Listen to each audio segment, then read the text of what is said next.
What's up, guys? Matt Brown here for lineups.com. Let's talk a little Thursday night football between the Raiders and the Broncos as we take a look here at a 9-point spread in favor of the Broncos, a total of 43 here in this one. So the trade deadline came and went. There was tons of rumors as to what was going to happen with the Raiders. Jacoby Myers had been asking out of town for a long time, and sure enough, Jacoby Myers got his wish, and he did get out of town for this Raiders squad. So he will be gone, and so a wide receiver one position will be open here for this Raiders team. Now, who fills that void?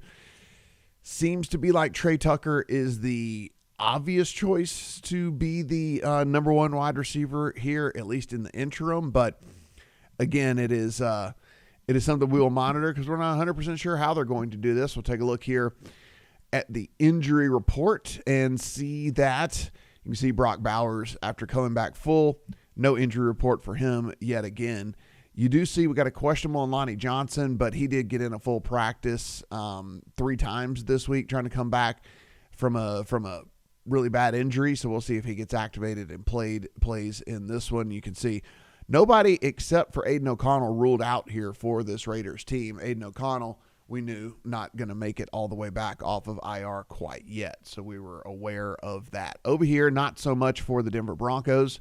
You can see Pat Surtain ruled out. He's going to be out for another couple of games, it seems, and then they have a bye week. So that's kind of where we are there with that one. And you can see Marvin Mims also ruled out here for the Broncos. So you're going to be looking at, a Franklin wide receiver 2 game for the Broncos here. More on that one in just a second. PJ Locke, you can see, is questionable, but did get in a full practice on Wednesday. So that's kind of where we are from an injury situation over here in this one. And again, not really all that bad. When it's all said and done, we knew Aiden O'Connell wasn't going to make it back for the Raiders. We knew that Mims looked like he was going to be out, and of course Surtain's been out for a while, so we're not really worried about that too much either. So we will take a look real quick just at what's going on in Denver, and actually a pretty nice day here in Denver. You can see today 69 degrees is the high, only into 40s at night. But if we take a look just kind of at Friday in general, right here you can see, it is not windy, and by the time that this is going to be 50s, in the kickoffs, like 50s in Denver in November. I don't think people are going to complain about that too much either. So no wind, no snow, no bitter cold, no nothing like that. Of course, you are still playing at altitude there in Denver no matter what.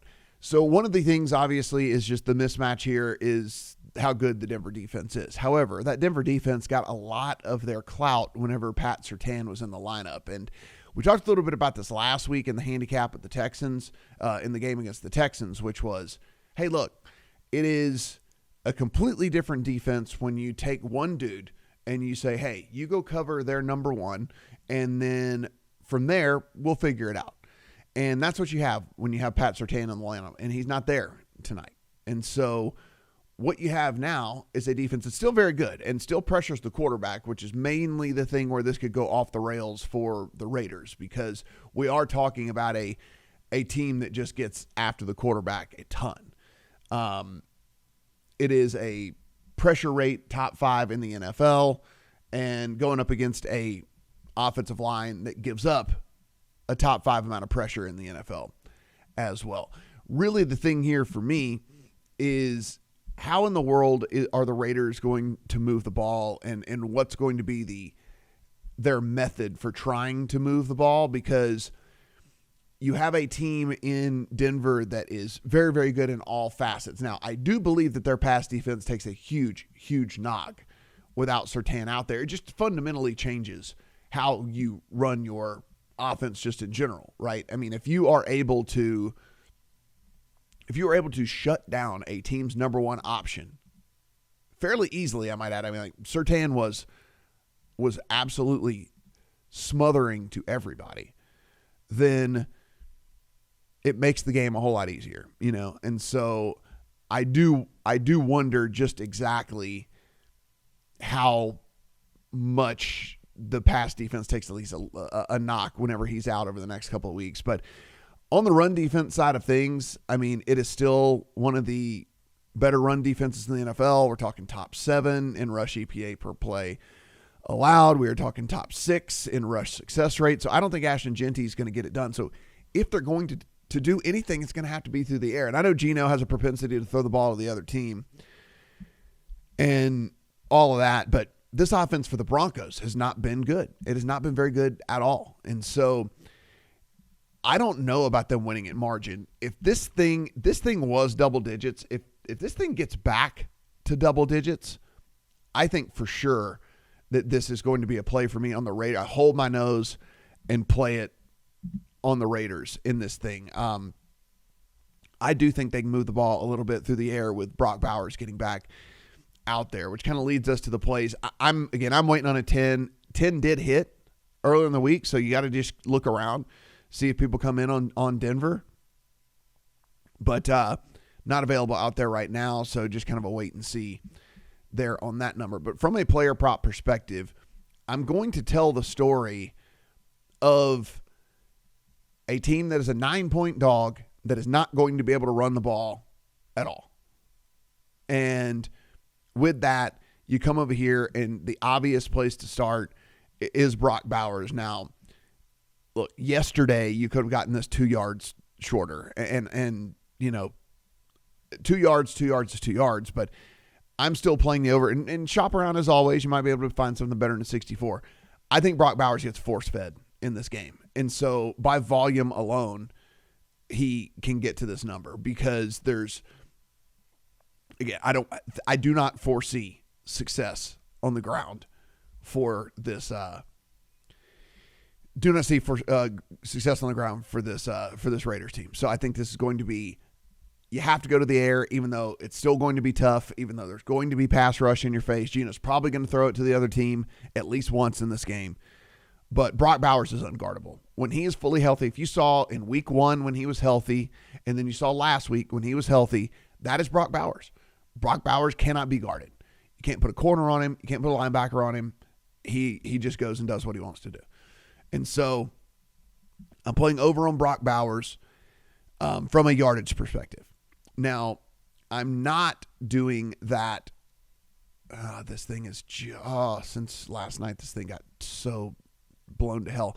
Okay, what we're going to do is we're going to look around for Trey Tucker and see if we can find something out there on the 3.5 catches, but that is less juice than the 145. So, let's search around for that. If we can find something in the 125 range, I'm okay with that.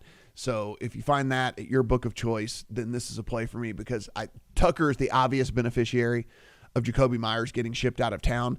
I don't like the yardage necessarily because I think there might just be some quick passes. Again, if you're getting pressured tons and tons, you have to keep things quick and short and close to the line of scrimmage and get the ball out of Geno's hands quickly. Don't give him a chance to make a bonehead play. And so I actually really liked Tucker last night. This was not 145. This was actually at 120. And so lots of people woke up here on a Thursday and decided that Trey Tucker was going to be the beneficiary as well. We're going to shop around. Let's find something with better juice than this, but we like Trey Tucker as well. And then for me, I'm going to flip over here, and then I like Troy Franklin 3-1 on the 75+ yards. This is again, a guy, the obvious beneficiary of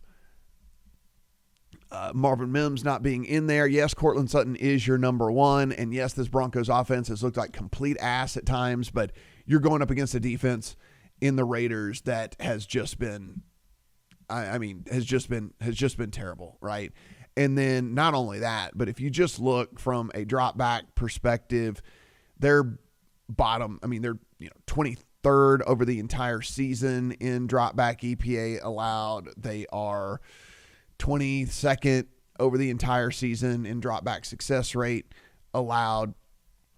If you kind of shrink the sample size up to about, let's say we'll start in week 5, so we can kind of see over the last 4 weeks or so, or something like that. Then you come in and you start to see that the drop back EPA for this Raiders team gets a little bit worse. And so it's trending in the wrong direction for them as opposed to the right direction.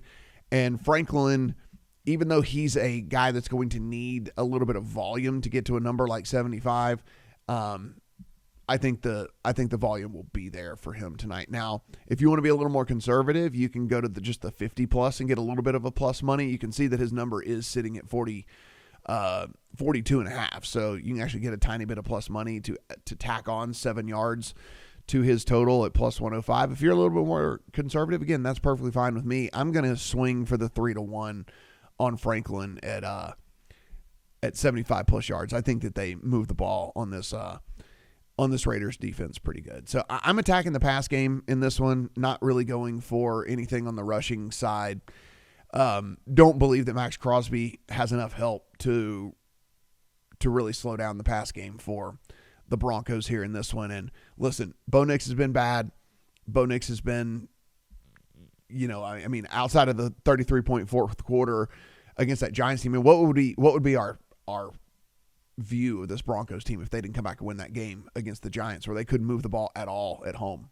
So I said if we can get the 10 again with the Raiders, going to pop that into the account. I just missed it whenever it popped the first time, so I didn't get it into the account. Hopefully it will be there again before kickoff, and we'll go that direction. If not, we'll just play some props tonight and take a look at a game that's probably going to have a lot of survivor implications as well. Imagine a lot of people are going to be on the Broncos. Wouldn't surprise me if the Raiders make this thing at least somewhat interesting.